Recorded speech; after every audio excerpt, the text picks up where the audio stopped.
Como fazer uma boa petição inicial? Meu nome é Vinícius, sou advogado e hoje eu vou te ajudar nessa dúvida que é muito comum, principalmente de quem está saindo da faculdade ou às vezes está ali com um pouco de dúvida de como fazer a petição inicial. Convenhamos, dentro da faculdade a gente não aprende a fazer petição inicial. Dentro da faculdade a gente não aprende a fazer peças. Por mais que nós tenhamos uma aula de prática jurídica, essas aulas nunca são suficientes para preparar para o dia a dia.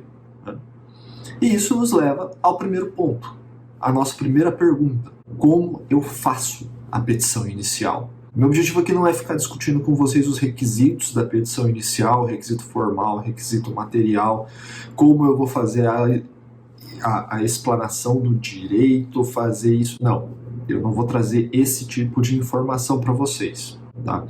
Eu vou te trazer como escrever a inicial.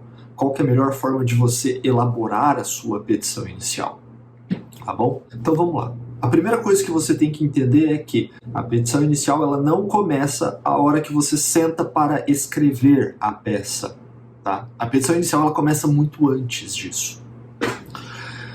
A petição inicial ela tem que começar a ser escrita, tá? Presta atenção porque isso é importante. A petição inicial ela tem que começar a ser escrita de uma forma, como que eu posso dizer, não literal, tá? Mas o primeiro momento é na conversa já com o seu cliente. Por quê? Esse é o primeiro momento que você vai ter contato com os fatos que a pessoa vai estar trazendo para você, com a informação que ela vai estar trazendo para você e que você vai ter que deduzir, você vai ter que reduzir essa informação a um texto que vai ser levado para conhecimento da autoridade julgadora, do juiz, da parte contrária. Então, ali, no contato com o seu cliente, é o primeiro momento que você vai começar a escrever a sua inicial, pelo menos na sua mente, pelo menos num papel. Tá? É nesse momento que o seu cliente vai estar trazendo para você a situação fática, tá? Que é o primeiro ponto da petição inicial, como a gente bem sabe. Tá? A petição inicial ela sempre começa com os fatos. Então, vamos lá. O primeiro ponto de importância é saber que a petição inicial não começa a ser escrita quando você senta no seu computador, mas quando você está fazendo o atendimento ao seu cliente, tá? Então, você vai ouvir atentamente aos fatos que a pessoa está te contando, porque ele chega e fala: doutor, estou com um problema. A partir deste ponto, você tem que começar a anotar o que o cliente está te falando. Porque por mais inteligente que você seja, por mais que a sua memória seja boa, sempre acaba escapando um ou outro detalhe. Então você começa a anotar. Tá? Você vai começar a anotar a situação fática, o que ele está te contando de forma resumida, você vai anotar as datas, você vai anotar horários, você vai anotar por onde foram feitas conversas. Tá? E você não pode sair com dúvidas. Então, não é só o que o cliente te conta, mas também o que você pergunta para o cliente.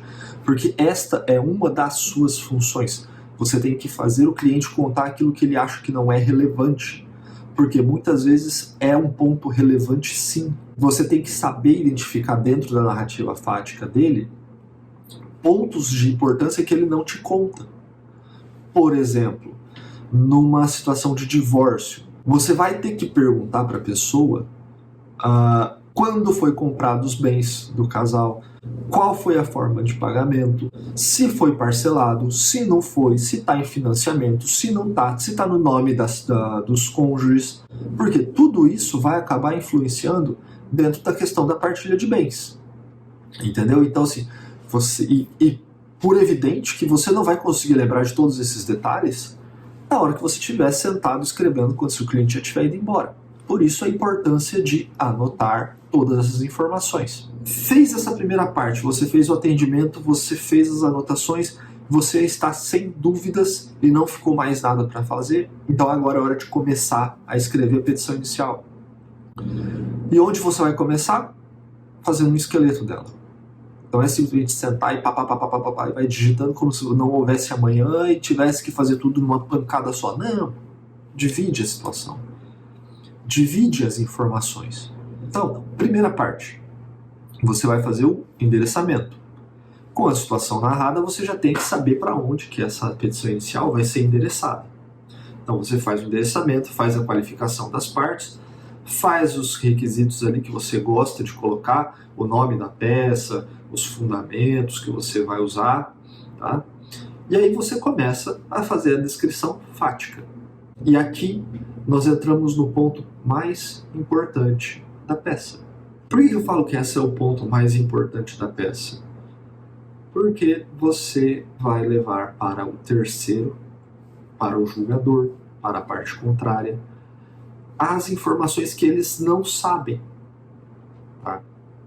Então aqui você tem que começar a apresentar de uma maneira clara, de uma maneira objetiva, você tem que apresentar de uma maneira detalhada as informações da situação fática que levaram o seu cliente a procurar o judiciário. Você tem que se lembrar que quem está lendo não sabe o que aconteceu.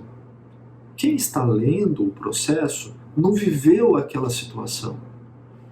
Então você vai ter que escrever ali a situação, por que ela se ocasionou, como ela se ocasionou. Então essa é a parte mais importante do processo. Por quê? Dentro dessa situação fática, dentro dessa narrativa, é onde depois o juiz vai olhar os fundamentos. É onde você vai fazer a segunda parte da petição inicial, que são os fundamentos, e que vão conduzir a um julgamento de mérito. E tudo isso com base nos fatos. Tudo isso com base na sua narrativa fática. Por quê? Quando a parte contrária for contestar o seu pedido, for apresentar a sua réplica, ela vai impugnar aquilo que você está dizendo. E se você deixar passar alguma coisa da situação fática, essa informação que você deixou, muitas vezes a parte contrária não vai trazer.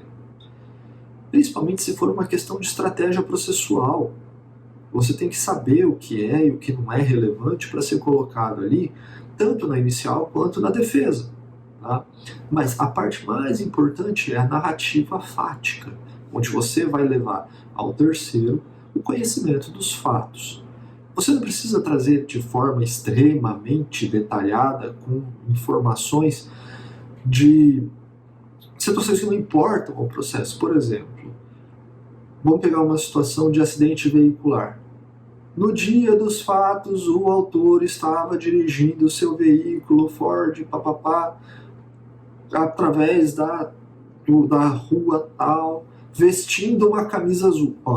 Vestindo a camisa azul é irrelevante para o processo. Agora, o carro que estava sendo conduzido, a rua que estava sendo conduzida, o horário que estava sendo conduzido, a velocidade, se possível, que estava sendo conduzida, são informações importantes para esta situação de acidente automobilístico. Tá? Então você tem que... Este é o ponto do detalhamento que eu disse que é necessário. Quanto mais informações, mais fácil será o trabalho do julgador.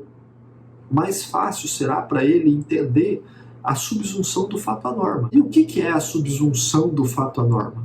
É a segunda parte da petição inicial. São os fundamentos jurídicos. Como eu disse, eu não vou entrar na questão material.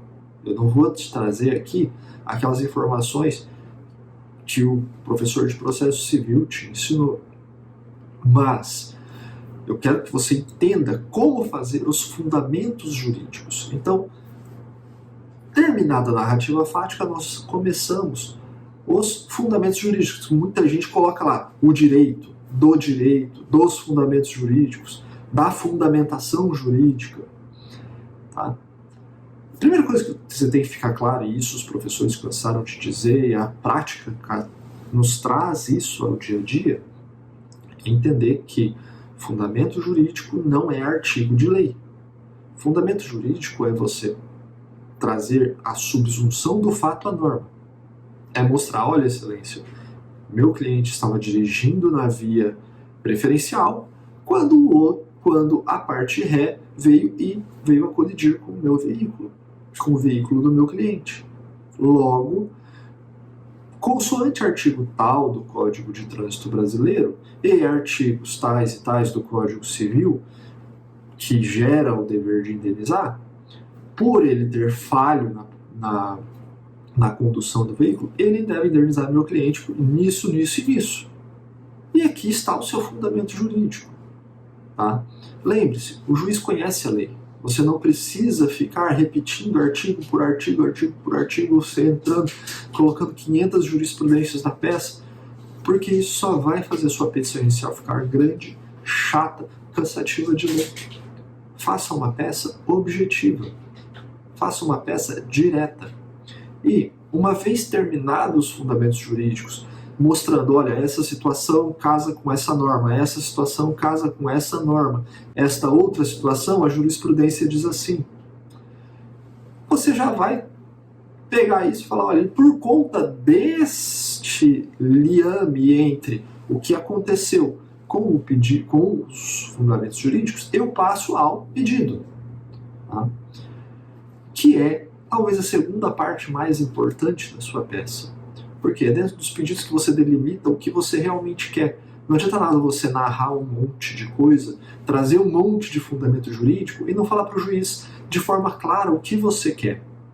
Então, quando você for fazer os seus pedidos, que já é a parte final da peça, você vai colocar lá, excelência, diante do exposto acima, a parte autora requer a condenação em dano material no valor de tanto por causa disso, a condenação em dano moral por causa disso, que seja condenado em honorários, que seja isso, que seja aquilo, que seja aquilo, que seja aquilo, põe o valor da causa, assina e manda para o juiz. Então, os pedidos, eles são a segunda parte mais importante da petição inicial, porque é ali que você vai delimitar o que você quer. E aqui você tem que tomar muito cuidado para não deixar pedidos de fora. Se você pede uma liminar nos fundamentos jurídicos, se você faz uma parte pedindo preciso da antecipação de tutela para isso, isso, isso, de forma liminar, no pedido você vai repetir isso, excelência, preciso da antecipação de tutela, preciso da minha liminar, preciso que seja feito antes de citar a parte contrária, sem contraditório. Você vai expor como você quer na sua peça, porque você tem o direito de pedir. Tá? Eu costumo falar que é melhor nós pecarmos pelo excesso do que pela falta. Saiba o que você vai pedir. Peça aquilo que está dentro da lei. Mostre os fundamentos para aquilo. E você vai ter uma peça objetiva, clara, e que vai te trazer a pretensão necessária, que vai trazer a resolução necessária para o conflito que o seu cliente te expôs. Entendeu? Então, recapitulando, a petição inicial não começa na hora que você senta no computador. A petição inicial ela começa quando você está fazendo o atendimento ao cliente, tomando as anotações dos dados necessários, transcrevendo isso para uma peça processual, fazendo um esqueleto, fazendo um pré-modelo daquilo que você pretende fazer, e aqui você já vai criando a sua estratégia processual inteira. Aí você começa a fazer a narrativa fática de uma forma detalhada, lembrando que você está trazendo informações para as pessoas que não conhecem a situação.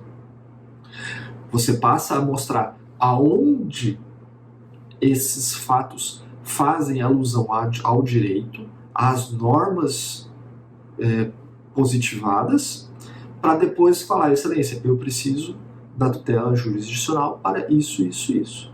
Tá? Então, este é o esboço principal da petição inicial. Tá bom?